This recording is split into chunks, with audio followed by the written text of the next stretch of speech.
నమస్కారం గురుగారు. శ్రీ గురుభ్యో నమః. వ్యాస విరచిత శ్రీమద్ భాగవతంలో దశమ స్కందంలో నేడు మనం 33వ అధ్యాయం ప్రవచించుకుంటున్నాం. ఈ అధ్యాయంలో రాస క్రీడలు, శ్రీకృష్ణ పరమాత్ముడు గోపికలతో సల్పినటువంటి వివిధమైనటువంటి రాస నృత్య ఉత్సవాన్ని, దీన్ని నృత్యోత్సవం అనుకోవచ్చు. నిన్న చెప్పుకున్నా మనం నృత్యంలో ఉండేటువంటి అనేకమైనటువంటి భంగిమలు, చేతులతో గాని చరణములతో గాని ముఖ కవళికలు, కనుబొమ్మలు మొదలైనటువంటి ఈ అంగ వికారాదులు ఏవైతే ఉన్నాయో వీటిని కదల్చడంలో ఎన్ని రకాల భంగిమలు ఉన్నాయనేటువంటిది ఆంధ్ర భాగవతంలో పోతనామాత్యుడు చక్కగా వివరించడం జరిగింది. వాటిల్లో కొన్ని మన సమయానుకూలంగా మనం చెప్పుకోవడం జరిగింది. నేడు శ్రీకృష్ణ పరమాత్ముడు గోపికలతో సల్పినటువంటి మరిన్ని రాస విశేషాలు మనం తెలియజేసుకుందాం. ముందుగా భగవత్స్మరణ చేసుకుని ప్రారంభించుకుందాం.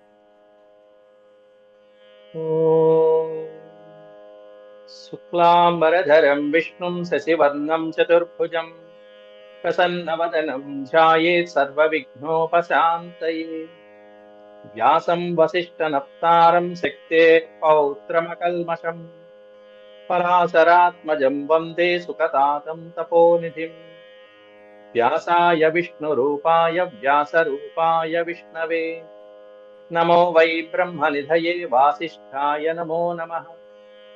నారాయణం నమస్కృత్య నరం చైవ నరోత్తమం దేవీం సరస్వతీం వ్యాసం తతో జయముదీరయేత్.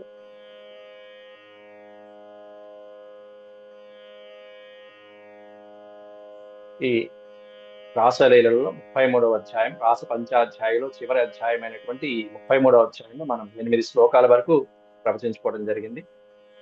తర్వాత 9వ శ్లోకం నుంచి నేడు ప్రారంభించుకుందాం. ఉచ్చైర్జగుర్నృత్యమాన రక్తకంఠ్యో రతిప్రియా కృష్ణాభిమర్శముదితా యద్గీతేనేదమావృతం. ఉచ్చైర్జగుః నృత్యమాన రక్తకంఠ్యో రతిప్రియా. ఆ కృష్ణుడిపై ఉన్నటువంటి ప్రేమాభిమానాలు, ప్రణయాలు, ఇవన్నీ గోపికలి అపారమైనటువంటి ప్రేమాభిమానం. దాంట్లో అనేకమైనటువంటి నృత్య భంగిమలతో చక్కటి గానాలాపన స్వామివారిని కీర్తిస్తూ ఓ పక్కన మధురమైనటువంటి కంఠస్వరములతో అత్యద్భుతమైన రక్త కంఠ్యో అన్నారు. రక్త కంఠ్య అంటే రక్త అనే పదానికి అర్థం ఎర్రని అని అర్థం ఒకటి, అంతేకాకుండా రాగము అనేటువంటిది. ఇంకా చెప్పాలంటే రక్త అంటే వివిధ రకాలైనటువంటి రాగాలు ఏవైతే ఉంటాయో రక్తి కట్టించే విధంగా ఉండే రాగాలు, దాన్ని రక్తకంఠ అంటారు. రక్తి కట్టించే విధంగా పాడగలిగినటువంటి వివిధమైనటువంటి కంఠ ధ్వనులు ఏవైతే ఉంటాయో రాగాలను, దాన్ని రక్తకంఠ్య అనేటువంటి పదంతో సంబోధించారు. అటువంటి అద్భుతమైనటువంటి వివిధమైనటువంటి స్వరములు, కంఠ స్వరములు, మధురాది మధురములైనటువంటి స్వరాలతో శ్రీకృష్ణ పరమాత్ముడిని అక్కడ గానం చేస్తూ శ్రీకృష్ణుణ్ణి ఆ కీర్తనలతో ఆనందింపజేస్తున్నారు. అది కూడా శ్రీకృష్ణ పరమాత్ముని యొక్క సుఖస్పర్శతో స్వామివారు అలా చేయి పెట్టడము, లేదా చరణములు పెట్టడము, ఆ గోపికల మీద చేయి, బాబుల మీద చేయి వేసుకోవడం, కంఠాశ్లేషం చేసుకోవడం, వాటితో పరమానంద భరితులైపోతున్నారు. కృష్ణాభిమర్శ ముదిత. ముదిత అంటే ఆనందం చెందడం. కృష్ణుడి యొక్క సుఖస్పర్శతో తన్మయమైపోయి పరమానంద భరితులైపోతున్నటువంటి ఆ గోపికలందరూ కూడా అత్యద్భుతంగా ఆనంద తాండవం చేస్తూ ఉచ్చైర్జగు స్వామివారి యొక్క కీర్తిని ఆనందంతో పెద్దగా ఆలపిస్తున్నారట. అనేకమైనటువంటి రకరకాలైనటువంటి రాగాలతో. ఎట్లాంటి రాగాలు అంటే యద్గీతేన ఇదమావృతం, యద్గీతేనేదమావృతం, ఇదమావృతం. ఇప్పటికీ కూడా, నేటికి కూడా ఆ గీతాలు, వారు పాడుకున్నటువంటి గీతాలు ఇప్పటికీ కూడా సుప్రసిద్ధమైనటువంటి గీతాలు ఏవైతే ఉన్నాయో వ్యాప్తమైనటువంటి ఆ గీతాలు నేటికి వినిపిస్తున్నాయి అనటంలో సందేహం లేదండి అన్న. అంటే ఆనాడు వాళ్ళు పాడుకున్నటువంటి ఆ గానాలు అనేకమైనటువంటి రకరకాల రాగాలతో కాస్త చిన్న చిన్న పరివర్తనలు జరిగి ఇప్పటికీ కూడా రాధాకృష్ణుల యొక్క అద్భుతమైనటువంటి గానాలు, భజనలు, కీర్తనలు ఎన్ని చోట్ల ఎన్ని రకాలుగా ఆలపిస్తున్నారండి. ఆ బృందావనం వెళ్తే ఇప్పటికీ కూడా రాధాకృష్ణ కరుణాలోల రాధే గోవింద అంటూ పాడుతూనే ఉంటారు ఇప్పటికీ కూడా. ఆనాడు వాళ్ళు పాడినటువంటి భజనలు అవే. రాధే గోవింద మురళి గోవింద అంటూ పాడుతూ ఉంటారు భజన చక్కగా. ఇప్పటికీ మనం సుప్రసిద్ధమైనటువంటి గేయాలన్నీ కూడా వాళ్ళ మీదవి, ఆ గోపికల మీదవి, రాధాకృష్ణ మీదవి. జయ జనార్దన కృష్ణ రాధికాపతే జన విమోచన కృష్ణ జన్మమోచన గరుడ వాహన కృష్ణ గోపికాపతే నయన మోహన కృష్ణ నీరజేక్షణ అంటూ సుప్రసిద్ధమైనటువంటి ఆ రాధా గోపాలుల యొక్క అద్భుతమైనటువంటి గేయాలు. యద్గీతేన ఇదమావృతం అంటే ఇద ఆనాడు వాళ్ళు సలిపినటువంటి రాసక్రీడల యొక్క అద్భుతమైనటువంటి ఆనంద నృత్యోత్సవంతో వాళ్ళు పాడుకున్నటువంటి గీతాలు అనేకమైనటువంటి విధాలుగా అనేక రాగాలతో మార్చుకుంటూ ఇప్పటికీ కూడా వాళ్ళ గురించి పాడుకుంటున్నారంటే ఇంకేం చెప్పాలి. అది నృత్యోత్సవం. అయితే అక్కడి నుంచి స్వామివారు వాళ్ళు చేసినటువంటి అనేకమైనటువంటి నృత్య భంగిమలని అలాగే గాన మాధుర్యాలని మెచ్చుకుంటున్నారు ఈ శ్లోకంలో.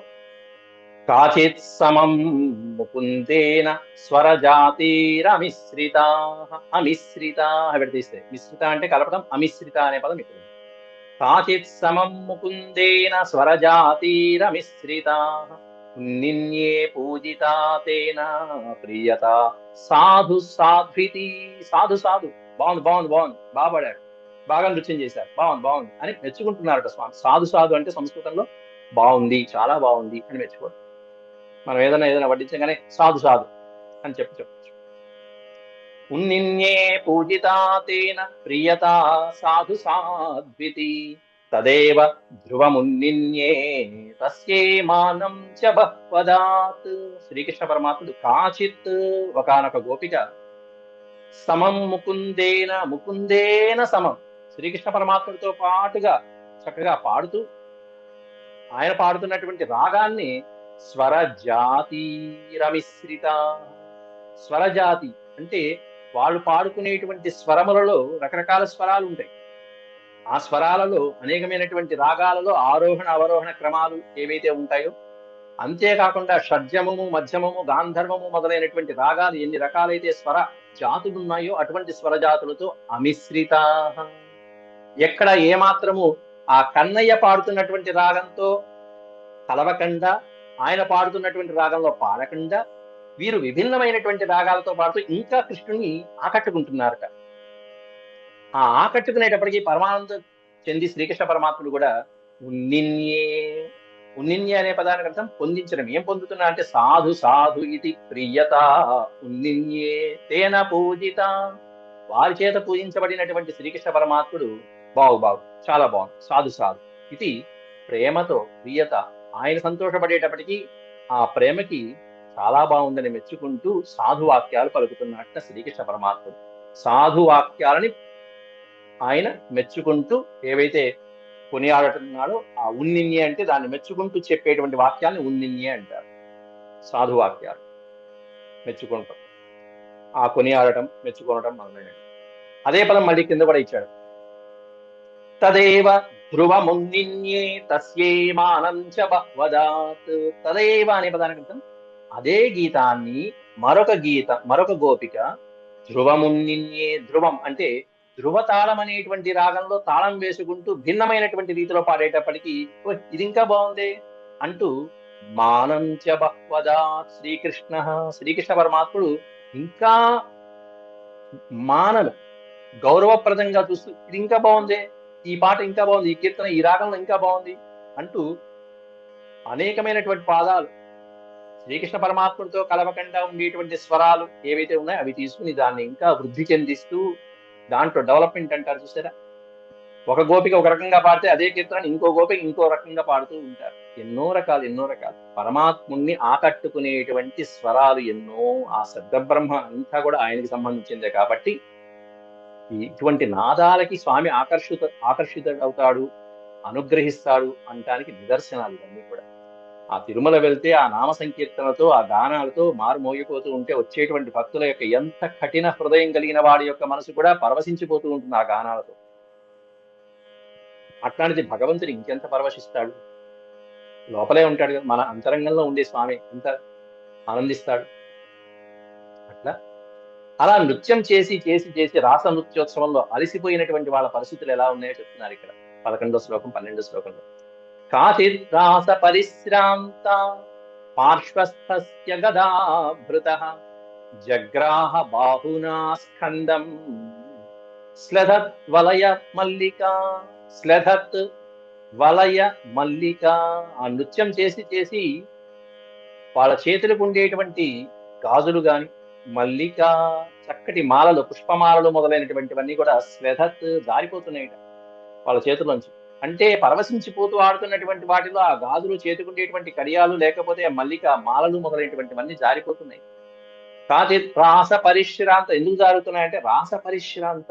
ఆ రాస క్రీడలో సల్పి సల్పి అలా అరగంట సేపు, గంట సేపు తన్మయత్వంతో ఆడుతూ నృత్యం చేస్తూ ఒళ్ళు తెలియకుండా పరిశ్రాంత అలిసిపోయినటువంటి గోపికల పరిస్థితి. వెంటనే ఏం చేస్తున్నారు? పార్శ్వస్థస్య వారి పక్కనే ఉన్నటువంటి శ్రీకృష్ణ పరమాత్ముని యొక్క స్కందం బాహున జగ్రాహ. గదాభృత స్కందం. శ్రీకృష్ణ పరమాత్ముని యొక్క స్కందం అక్కడ. గదాభృత గదాధర. గదాధర అనేటువంటిది మీరు వినే ఉంటారు. శంఖ భృత్నంద కీచక్రీ శార్గ ధన్వా గదాధర మనకు వచ్చినటువంటి శ్లోకం. కాబట్టి అటువంటి శ్రీకృష్ణ పరమాత్ముని యొక్క స్కందములు, ఆ భుజాలని స్వామివారు అక్కడ కూర్చుని ఉంటే ఆ వెంటనే పరిగెత్తుకుంటూ వచ్చి వాళ్ళ అలసట ఆయన యొక్క భుజస్కంధాల మీద పడిపోయి వాలిపోయి అలా వాళ్ళ బాహువులతో ఆ స్వామివారి యొక్క భుజాలని పట్టుకుని ఆలింగనం చేసేసుకుని ఒక్కసారిగా జగ్రాహ బాహున పార్శ్వస్థస్య గదాభృత. పక్కనే ఉన్నటువంటి కృష్ణ పరమాత్ముని యొక్క భుజాల మీద వాలిపోయి వాళ్ళ చేతులతో భుజాలు పెట్టేసి అలా అలసట తీర్చుకుంటున్నారు. అంటే పరమాత్ముని దగ్గర సేద తీరటం అనేటువంటిది ఎంత అదృష్టం అది. అలసిపోయినటువంటి హృదయాలకి తాపం తీరటం అనేటువంటిది ఎక్కడ దొక్కుతుంది అంటే పరమాత్ముడి సన్నిధిలో దక్కుతుంది. అలిసిపోయారు. ఆ పరమాత్ముడి యొక్క సేవలు తరించారు, అలిసిపోయారు. చివరికి పరమాత్ముని చేరుకుంటున్నారు. అక్కడ ఆయన యొక్క స్పర్శ సుఖాన్ని అనుభవిస్తున్నారు. ఆ విధంగా కొంతమంది అలా వెనకాల ఆ భుజం మీద వాలిపోయి ఆ శ్రమ తీర్చుకుంటున్నారు. మరొక గోపిక తత్రేకాంసగతం బాహుం కృష్ణస్యోత్పల సౌరభం చందనాలిప్తమాఘ్రాయ పృష్టరోమాచుచుంబః. అద్భుతమైనటువంటి చక్కటి చందన లేపనాదులతో ఉన్నటువంటి, నిన్న మనం చెప్పుకున్నాం, చందన చర్చిత నీలకళేవర అంటూ పాడుకున్నాం. అట్లా చందనాదులతో చక్కగా ఆఘ్రాయంగా చక్కటి సువాసనలు వెదజల్లేటువంటి శ్రీకృష్ణ పరమాత్ముని యొక్క ఆ శరీర బాహువులు ఏవైతే ఉన్నాయో ఆ బాహువు ఎట్లాంటి సువాసన వెదజల్లుతుంది? ఉత్పల సౌరభం. ఉత్పలములు, ఆ కలువల యొక్క సౌరభాన్ని, సువాసనని వెదజల్లుతూ ఉన్నాయి శ్రీకృష్ణ పరమాత్ముని యొక్క శరీరం.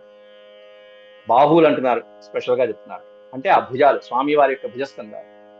అటువంటి ఆ భుజస్కంధాల మీద సేద తీరి ఒక్కసారిగా తత్ర ఏకాంశగతం, అంశగతం శ్రీకృష్ణ పరమాత్ముడు ఒక్కసారిగా ఆ భుజస్కంధాల మీద, గోపిక యొక్క భుజస్కంధాల మీద అలా చేవేసేటప్పటికి స్వామివారి యొక్క బాహువుల యొక్క అద్భుతమైనటువంటి సువాసనలు, ఆయన యొక్క శరీరం నుంచి ఆఘ్రాణించబడుతున్నటువంటి అద్భుతమైనటువంటి సువాసనలకి ఆ గోపిక ఆశ్చర్యపోయి చందనాలిప్తమాఘ్రాయ.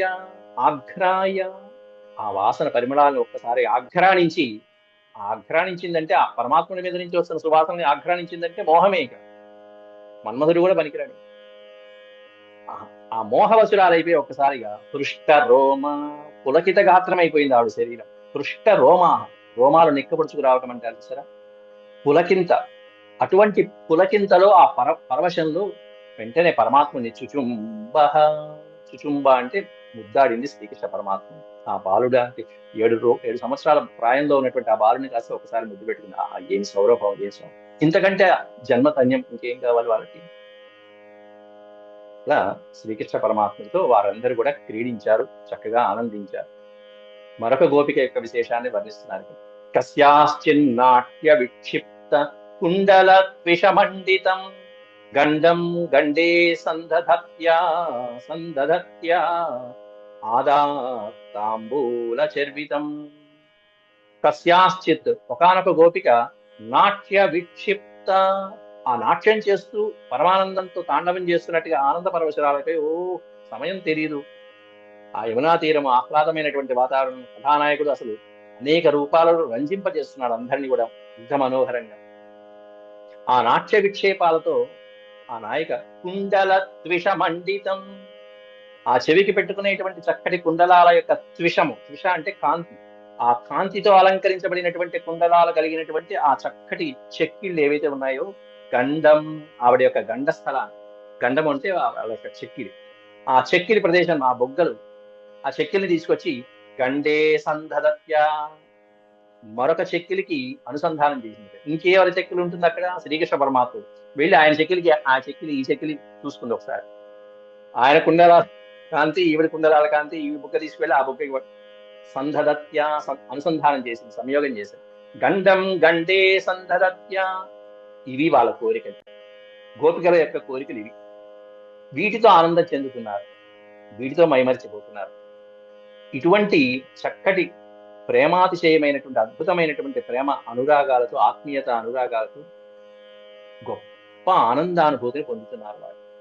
స్వామి యొక్క స్పర్శతోనే ఒకరు చేయి పట్టుకుంటారు, ఇంకొకరు బొగ్గ మీద బొగ్గ పెడతారు, ఒకరు భుజం మీద చేతులు పెడుతూ ఉంటారు. వీడే ఈ ఆనందం, ఇది రాసక్కిరి అంటే. గండం గండే సంధరత్య, ఎప్పుడైతే ఆ గండం తెచ్చి ఈ గండ స్వామివారి యొక్క గండ స్థలానికి ఇక్కడ పెట్టిందో, చెక్కిలి మీద చెక్కిలి ఆనిచ్చిందో, వెంటనే స్వామివారు అర్థం చేసుకుని ఒకసారి అలా చూసి వరకంట ఆదా తాంబూల చర్వితం, మహాప్రసాదం అనుగ్రహించేశారు. ఏమిటి ఆ ప్రసాదం అంటే, స్వామివారు అప్పటిదాకా నోట్లో పెట్టుకున్నటువంటి తాంబూలం ఏదైతే ఉందో, అప్పటిదాకా నవ్వులుతూ ఉన్నటువంటి తాంబూలాన్ని తీసుకొచ్చి అలా ఆవిడికి ప్రసాదంగా పెట్టారు, మహానైవేద్యాన్ని ప్రసాదం ఇచ్చేశారు. అదాత్, అదాత్ అనే పదానికి అర్థం ఇచ్చెను. తాంబూల చర్వితం అదాత్, స్వామివారి యొక్క తాంబూలం. ఇలాంటిదే ఇంకొక అంతకు ముందు కూడా మనకు వచ్చింది, స్వామివారి యొక్క తాంబూలాన్ని అనుగ్రహంగా తీసుకున్నదంటే. మరొక గోపిక నృత్యంతి గాయతి కాచిత్ పూజన్నూపురమేఖలా,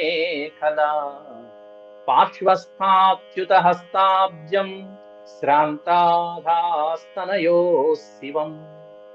మంగళకరమైనటువంటి శ్రీ మహావిష్ణువు యొక్క, ఆయన యొక్క దివ్య కరకమలాలని, శ్రీకృష్ణ పరమాత్ముని యొక్క కరకమలాలని, పార్శ్వస్థ అచ్యుత హస్తాబ్జం, హస్త ప్లస్ అబ్జము, అబ్జము అంటే కమలము, ఆ పద్మము అంటే చక్కగా ఎర్రనైనటువంటి ఆ కరకమలాలని, అచ్యుతుని యొక్క కరకమలాలని, శ్రాంత, అలిసిపోయినటువంటి ఒక గోపిక. ఎందుకు అలిసిపోయింది? నృత్యంతి గాయతి, నృత్యం చేస్తేనే అలసిపోతారు, పైగా నృత్యం చేస్తూ గానం కూడా ఆవిడే, సోలో పర్ఫార్మెన్స్ అన్నట్టుగానే రెండు ఆవిడే చేస్తుంది. పక్కన ఆవిడ పాడుకుంటూ నృత్యం చేస్తూ, పక్కన శ్రీకృష్ణ పరమాత్ముని యొక్క ఆ మధురమైనటువంటి కీర్తిని ఆలాపన చేస్తూ పరవశమైపోయి ఎంతవరకు నృత్యం చేసిందంటే శ్రాంత, అలిసిపోయేంత వరకు చేసింది. దాంట్లో కాచిత్ పూజన్ నూపుర మేఖల, ఆవిడ శరీరానికి అలంకరించుకున్నటువంటి ఆభరణాలన్నీ చక్కటి అద్భుతమైనటువంటి ధ్వనులతో పక్క వాయిద్యాన్ని అందించినట్టుగా, ఆ నూపురములు, మేఖలములు మొదలైనటువంటివి, ఆ గజ్జలు, గాజులు మొదలైనటువంటివన్నీ కూడా చక్కటి సబడులు చేస్తున్నటువంటి ఆ ధ్వనితో ఆవిడ నృత్యం తాండవం చేసి శ్రాంత, అలిసిపోయి, అలాంటి శ్రాంత జనులకి దివ్యమైనటువంటి ఔషధం ఏమిటయా అంటే ఈ శ్లోకంలో చెప్తున్నారు. ఏమిటయా అంటే అచ్యుత హస్తాబ్జం, పరమాత్ముని యొక్క కరకమలం, ఆ కరకమలు తీసుకొచ్చి ఒక్కసారిగా అలిసిపోయినటువంటి ఆ గుండెల మీద పెట్టుకుని తీసుకొచ్చి శ్రాంతాస్తనయో శివం, స్తనయ, స్తనయ, ఆవిడ యొక్క రెండు హృదయాల మీద తీసుకొచ్చి అలా ఆవిడ యొక్క వక్షస్థలం మీద ఆ పరమాత్ముని యొక్క చేతుల్ని తీసుకొచ్చి స్పర్శ, ఆ స్పర్శ సుఖాన్ని పొందేటప్పటికి ఏమైంది? ఆ శాంతమంతా తగ్గిపోయింది, శివం మంగళప్రదమైపోయింది, ఆ వేదన భారం అంతా తగ్గిపోయింది. ఎప్పుడు కూడా పాపాన్ని తగ్గించాలంటే ఎటువంటివి ఉండాలి అనేటువంటివి కూడా వర్ణిస్తూ ఉంటారు. ఉదాహరణకి పరమేశ్వరుడి యొక్క వర్ణన చేస్తున్నప్పుడు కూడా ఒక్కోసారి ఇటువంటి తాపాలు తగ్గాలి అంటే ఎటువంటి పరమేశ్వరుడు కావాలి అనేటువంటి కూడా వర్ణిస్తూ ఉంటారు. ఎటువంటి పరమేశ్వరుడు రకరకాలుగా ఉంటారు. త్రిశూలధారి అయినటువంటి పరమేశ్వరుడు ఉంటాడు పక్కన, అలాగే గజచర్మాంబరం ధారి అయినటువంటి పరమేశ్వరుడు ఉంటాడు పక్కన, అలాగే సర్పములను మెడలో హారంగా ధరించినటువంటి పరమేశ్వరుడు అనుకోవచ్చు, లేకపోతే భస్మభూషితాంగుడైనటువంటి పరమేశ్వరుడు అనొచ్చు, లేకపోతే నెలవంకని, అలా గోరువంకని చంద్రుని ధరించినటువంటి పరమేశ్వరుడు అనొచ్చు, అలాగే గంగాధారి అయినటువంటి జటాధారి అయినటువంటి పరమేశ్వరుడు అనొచ్చు. ఇట్లా రకరకాలు ఉంటారు. వీళ్ళందరిలో కూడా తాపాన్ని తగ్గించాలనే సందర్భంలో ఎటువంటి పరమేశ్వరుని వాడాలి? నీలకంఠుడైనటువంటి పరమేశ్వరున్నా, అంటే విషాన్ని ధరించిన పరమేశ్వరున్నా, విషాన్ని ధరించినటువంటి పరమేశ్వరుడు అయితే ఇటు పక్కన తాపాన్ని తగ్గిస్తాడండి? తగ్గించడు, ఇంకా పెంచుతాడు. లేకపోతే నాగాభరణుడైనటువంటి పరమేశ్వరుడా, ఇంకా పెంచుతాడు? కాదు. ఎట్లాంటిదిగా అంటే మకుటం మీద చంద్రుడి వంక కలిగినటువంటి పరమేశ్వరుడు, ఆ చంద్రశేఖరుడు అయినటువంటి పరమేశ్వరుడు నీ తాపాన్ని తగ్గిస్తాడు. ఎందుకంటే చంద్రుడిలో అమృతం ఉంది. అటువంటి ఆ చంద్రుడిలో అమృతం ధరించినటువంటి ఆ పరమేశ్వరుడు తాపాన్ని తగ్గిస్తాడు. కాబట్టి వాడేటప్పుడు ఎప్పుడు కూడా సరి అయినటువంటి ఔషధం పడాలి అంటే వీళ్ళేమన్నా అలసిపోయినారు. అలసిపోయినప్పుడు ఏం పడాలి అంటే కరములు కావాలి. ఎటువంటి కరములు? పక్కన పెట్టారంతే. అబ్జం అనే పదంలో ఉంది ఔషధం అంతా. పద్మాల్లాగా చక్కగా చల్లగా ఉండేటువంటి ఆయన కరకమల. ఈ కరకమలు తగ్గితే వాళ్ళ తాపం తగ్గిపోతూ ఉంటుంది. పూర్వకాలంలో వైద్యులు కూడా తాపం వచ్చిందంటే, జ్వరం వచ్చిందంటే ఆకుల మీద పడుకోబెట్టేవారు. తామరాకుల మీద, అరిటాకుల మీద పడుకోబెట్టేవారు. జ్వరం అంతా లాగేసి. అబ్జం, అటువంటి అబ్జం, ఆయన పాదాలు, ఆయన యొక్క చేతులు, ఆయన యొక్క అధరములు ఇవన్నీ కూడా ఎర్రగా ఉంటూ ఉంటాయి. అటువంటి చల్లనైనటువంటి స్వామివారి యొక్క కరకమలములతో వీరి యొక్క తాపమంతా కూడా తగ్గిపోతూ ఉంటుంది. అట్లాంటి వర్ణన చేస్తున్నారు ఇక్కడ వ్యాసులు. ఆ తర్వాత ఇక గోపికలు స్వామివారిని ఆలింగనం చేసుకుంటూ సుఖాన్ని పొందుతున్నారు. గోప్యో లబ్ధ్వాచ్యుతం కాంతం శ్రియ ఏకాంత వల్లభం గృహీత కంఠ్యస్తోర్భ్యాం రాయంత్యస్తం విజహ్రిరే. గృహీత కంఠ్య అంటే ఒకసారి ఆ కంఠాశ్లేషం దాకా స్వామివారిని అలా రెండు చేతులతో ఆలింగన సౌఖ్యాన్ని అనుభవిస్తున్నారు. వారి జన్మధన్యం, ఎంత ధన్యం. ఎందుకంటే ఎట్లాంటి శ్రీకృష్ణ పరమాత్ముడు? శ్రియ ఏకాంత వల్లభం, లక్ష్మీ వల్లభుడైనటువంటి వాడు. కేవలం ఒకే ఒక్కటి స్వామివారు లక్ష్మీదేవికి మాత్రమే వల్లభుడైనటువంటి, ఏకాంత వల్లభుడైనటువంటి వాడు. శ్రీ అంటే లక్ష్మీదేవి. ఆ లక్ష్మీదేవికి వల్లభుడైనటువంటి ఆ శ్రీ మహావిష్ణువు శ్రీకృష్ణ పరమాత్ముడి యొక్క అవతారంలో కాంతం, ప్రియుడైనటువంటి వాడు. అట్లాంటి అచ్యుతుడు గోప్యో లబ్ధ్వా, గోపికలు అటువంటి పరమాత్ముడిని పొంది ఎంత ఆనందం పొందారు, ఎంత సుఖాన్ని అనుభవిస్తున్నారు, ఏం పుణ్యం చేసుకున్నారో ఏ జన్మలో. గోప్య, అటువంటి గోపికలందరూ కూడా ఈ పరమాత్ముడిని పొంది లబ్ధ్వా గృహీత కంఠ్యస్తత్ దౌర్భ్యాం అంటే వారి యొక్క రెండు బాహువుల్లో ఆ కృష్ణ పరమాత్ముని యొక్క కంఠాన్ని ఆలింగనం చేసేసుకుని ఒకసారి పట్టుకోకుండా గాయంత్యం విజహ్రిరే, చక్కటి మధురమైనటువంటి గానాలతో స్వామివారిని యొక్క నామస్మరణ చేసుకుంటూ స్వామివారిని వారి పట్ల అనురక్తుడయ్యేట్టుగా విజహ్రిరే, అనురక్తుడిని గావిస్తున్నారు. విజహ్రిరే అంటే స్వామివారు వాళ్ళని వదిలిపెట్టి వెళ్ళకుండా, పక్కకి వెళ్ళకుండా ఉండేట్టుగా వాళ్ళ వశం చేసుకుంటున్నారు, వాళ్ళని అనురక్తులు అయ్యేట్టుగా చేసుకుంటున్నారు గోపికలందరూ కూడా. కంఠాశ్లేషము, కంఠాలింగనము చేసుకుని పరవశులైపోతున్నారు. స్వామివారు కూడా వీళ్ళందరితో ఎట్లా ఉంటున్నారు స్వామి అనేటువంటిది మళ్ళీ 17వ శ్లోకంలో చెప్తారు. స్వామి వీళ్ళందరితో ఎట్లా ఉంటున్నారు 16వ శ్లోకంలో కూడా చక్కగా స్వామివారి యొక్క నిత్యోత్సవం. కర్ణోత్పలాలక విటంక కపోల ఘర్మ వక్త్ర స్త్రియో వలయనూపుర ఘోషవాద్యై. కర్ణోత్పలాలక ఇక్కడ కా దగ్గర వెళ్ళి కర్ణోత్పలాలక విటంక కపోల ఘర్మ వక్త్ర శ్రియో వలయనూపుర ఘోషవాద్యై. గోప్యః సమం భగవతా నృతు స్వకేశ స్రస్తస్రజో భ్రమరగాయక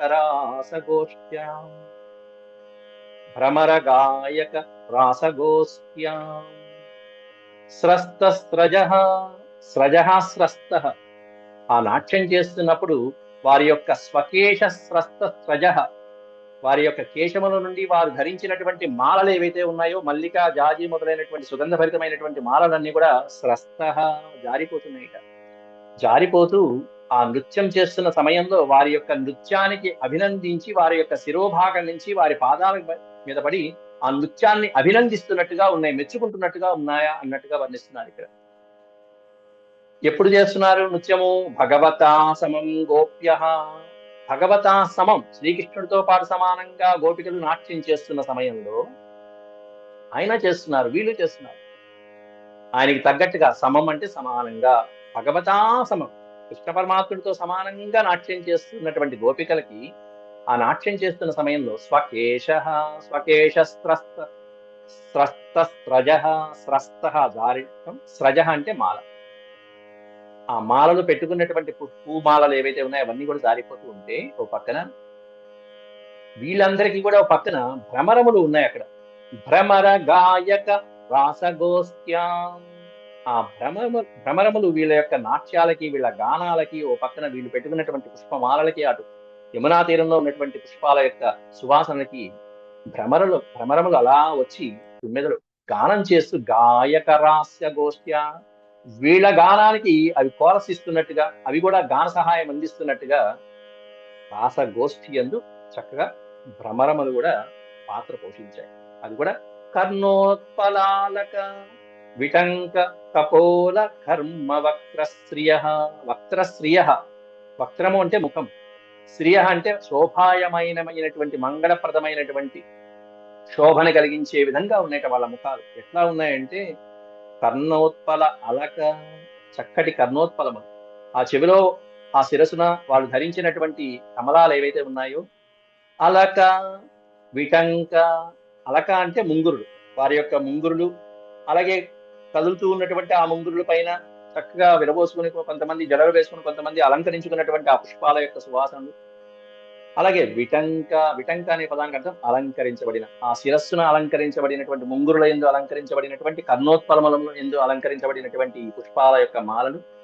కపోల ఘర్మ, చెక్కిళ్ళు, ఆ చెక్కిళ్ళు కూడా ఎట్లా ఉన్నాయి, ఆ నృత్యం చేసి చేసి ఘర్మ, ఘర్మ అంటే స్వేదం, కాస్త చిరు చెమటలు పడుతూ, ముచ్చెమటలు పడుతూ, అవి మంచు బిందువుల్లాగా, ఆ స్వేద బిందువులు హిమ బిందువుల్లాగా ఉంటూ కపోల ఘర్మ వక్రశ్రియ, అందమైనటువంటి ముఖము కలిగినటువంటి వారై శోభాయమానంగా ప్రకాశిస్తూ ఉన్నారట. ఆ ప్రకాశిస్తూ నాట్యం చేస్తున్నటువంటి ఆ గోపికల యొక్క వలయ నూపుర ఘోషవాద్యై, చక్కగా వలయములు అంటే చేతికి పెట్టుకున్నటువంటి గాజులు గాని, నూపురములు గాని, గల్లు గల్లుమని చెప్పి చక్కటి వాద్య సహకారం అందిస్తున్నట్టుగా, పక్క వాయిద్యం అందిస్తున్నట్టుగా గలగలలాడుతూ శబ్దాలు చేస్తూ నాట్యం చేస్తున్నారు భగవంతుడితో పాటుగా. అట్లా నాట్యం చేస్తున్నప్పుడు వారి కేశముల నుంచి జారినటువంటి పుష్పాలు వారి యొక్క పాదాల దగ్గర పడుతూ ఉంటే ఎలా ఉందంటే, ఈ నృత్యాన్ని మెచ్చుకుని ఆ పైనుంచి జారువారినటువంటి పుష్పవృష్టి కురిసిందా అన్నట్టుగా ఉన్నాయట. అంతమంది గోపికలు, అన్ని రకాలైనటువంటి పుష్పాలు అలా నాట్యం చేస్తుంటే, కింద పడుతుంటే పుష్పవృష్టి కురుస్తున్నట్టుగా ఉందిట స్వామి వారి యొక్క నృత్య రాసోత్సవంలో. పక్కన భ్రమరములు కూడా అందుకున్నాయి గీతాలు. ఆ విధంగా ఉంది రాసక్రీడ వీళ్ళది. ఇంతమంది ఇన్ని రకాలుగా గానము, నృత్యము, వాద్యము మొదలైనటువంటివన్నీ చేస్తుంటే శ్రీకృష్ణ పరమాత్ముడి యొక్క పాత్ర ఎలా ఉంది అనేటువంటి అత్యద్భుతమైనటువంటి వర్ణించారు 17వ శ్లోకంలో. అంటే స్వామివారి యొక్క పాత్ర. చాలా మందికి సందేహం, ఈ విధంగా ఆడుతున్నారేంటి, ఈ విధంగా చేస్తున్నారేంటి స్వామి అనేటువంటి. ఈ ఒక్క శ్లోకంలో సందేహం నివృత్తి చేసేశారు వ్యాస భగవానుడు. ఏవం పరిష్వంగకరాభిమర్శ స్నిగ్ధేక్షణోద్ధామ విలాసహాసైః రేమే రమేశో వ్రజసుందరీభిర్యథార్భకః స్వప్రతిబింబ విభ్రమః. ఈ చివరి 2 పాదాలు అత్యంత ముఖ్యమైనటువంటి రాసక్రీడలు. శ్రీకృష్ణ పరమాత్ముడి యొక్క పాత్ర ఏమిటి ఇందులో అంటే, ఆయన 7 ఏళ్ల బాలుడు అని మనం చెప్పుకుంటూనే ఉన్నాం. అంతేకాకుండా వ్యాసుల వారు దాన్ని స్టాంప్ వేసి నిర్ధారించేశారు. ఎట్లా ఆడుతున్నాడు, ఎట్లా క్రీడిస్తున్నాడు, ఎలా రమిస్తున్నాడు. రేమే రమేశ, రమ ఈశ, లక్ష్మీదేవినాథుడైనటువంటి శ్రీకృష్ణ పరమాత్ముడు రేమే రమించాట. ఎలా రమించాడంటే అర్భక ఇవ, అర్భకుడు వలె, చిన్న పిల్లవాడు వలె.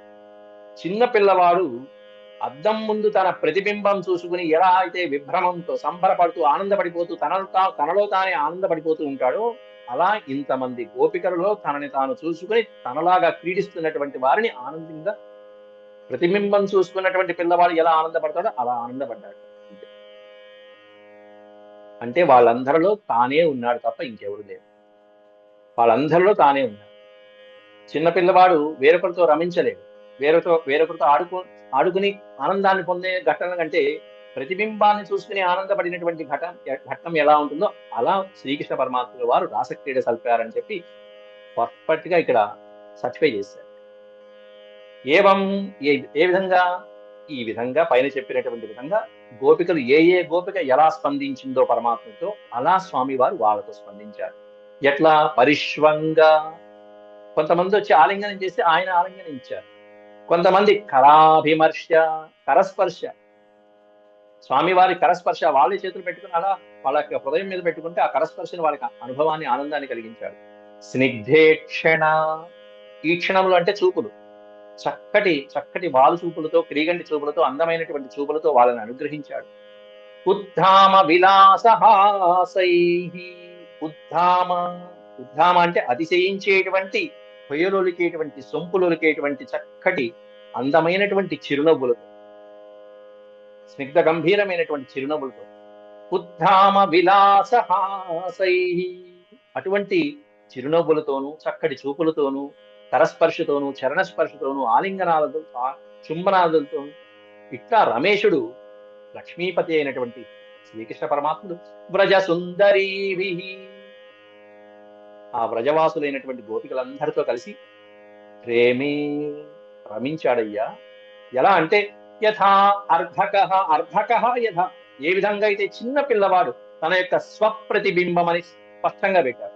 తన యొక్క ప్రతిబింబాన్ని చూసుకుని తనకి తాను ఎలా అయితే రమిస్తూ ఉంటాడో, అద్దం ముందు కూర్చుని ఏముంటుంది అంటే దానివల్ల ఏముంటుంది, అటువంటి ఆ అర్భకుడి యొక్క ఆనందంలో వాడి యొక్క ఆనంద హేళ తప్ప ఎటువంటి వికారాలు ఉండవు. ఏమన్నా కామ వికారాలు, ఇట్లాంటి వికారాలు ఏమన్నా పిల్లవాళ్ళు కలుగుతాయా? కలగవు. కాబట్టి అటువంటి ఆనంద హేళ, ఆడుకున్నాను, బాగుంది, బాగా ఆడుకున్నాను, వీళ్ళని ఆనందింపజేశాను అనేటువంటి ఆనందమే తప్ప ఎటువంటి వికారాలు ఉండవు. అట్లాగే శ్రీకృష్ణ పరమాత్మగా తన ప్రతిబింబమైనటువంటి గోపికలతో, ఆ గోపికల్లో పరమాత్మనే, అటువంటి గోపికలతో క్రీడిస్తున్నప్పుడు కూడా స్వామి ఎటువంటి వికారాలు పొందలేదు. బాలుడికి ఎట్లా అయితే వికారాలు ఉండవో అట్లా ఆడుకున్నాడని చెప్పి వ్యాసుల వారు, సుఖయోగేంద్రుల వారు పరీక్షిత్తుకి సందేహ నివృత్తి చేయడానికి ఇది ఉపయోగపడేటువంటి శ్లోకం. అట్లాగే మనలాని సామాన్యమైనటువంటి భక్తజనానికి కూడా ఎప్పుడైనా సరే ఎవరైనా ఈ రాసక్రీడ గురించి అడిగినప్పుడు మనం ఈ పాయింట్ ని హైలైట్ చేయాలి. పిల్లవాడు అద్దం ముందు కూర్చునో లేకపోతే తన ప్రతిబింబాంతో తను ఆడుకుంటే ఏ విధంగా అయితే రమిస్తే ఆనందించాడో ఆ విధంగా ఆనందించారు. ఇది చెప్పినట్టు మూలాన్ని పట్టుకోవాలి మనం, ఎప్పుడు మిగతా వాటికి వెళ్ళండి. ఆ తర్వాత ఎందుకంటే తర్వాత కొన్ని శ్లోకాల తర్వాత పరీక్షిత్ మహారాజు అడుగుతాడు, ఇంత విని రాసక్రీడ ఇదేమిటి, ఇంత అధర్మంగా చేశాడేమిటి శ్రీకృష్ణ పరమాత్ముడు అని పరీక్షిత్తే అడుగుతాడు సందేహం. రాజోవాచ అని, ఇగో ఇక్కడే, ఇది అధర్మం కాదా అని చెప్పండి అంటాడు. ఇంత చెప్పుకుంటూ వచ్చిన సుఖయోగేంద్రుల వారు మళ్ళీ మొదలుకు వచ్చావా నాయన నువ్వు అంటాడు. ఎంత అద్భుతమైనటువంటి ఉపమానాలు ఉన్నాయో అక్కడ. పరీక్షిత్ మహారాజు అడిగింది ఆయన సందేహ నివృత్తి కోసం కాదు, మనలాంటి సాధారణమైనటువంటి పౌరుడికి వచ్చేటువంటి అనుమానాలని దాన్ని చక్కగా సంపూర్తిగా ఖండనం చేసి చక్కటి భక్తి పారవశ్యాన్ని కలిగించడానికి పరీక్షిత్ మహారాజు సుఖయోగేంద్ర వారిని ఇటువంటి ప్రశ్నలు అడుగుతూ ఉంటాడు. అవన్నీ మనం ముందు రేపటి అధ్యాయంలో మళ్ళీ చెప్తున్నాం. అంతవరకు సెలవు. ఓం శాంతి శాంతి శాంతి. యదక్షరపద భ్రష్టం మాత్రాహీనం చ యద్భవేత్ తత్సర్వం క్షమ్యతాం దేవ నారాయణ నమోస్తుతే. సర్వం శ్రీకృష్ణార్పణమస్తు.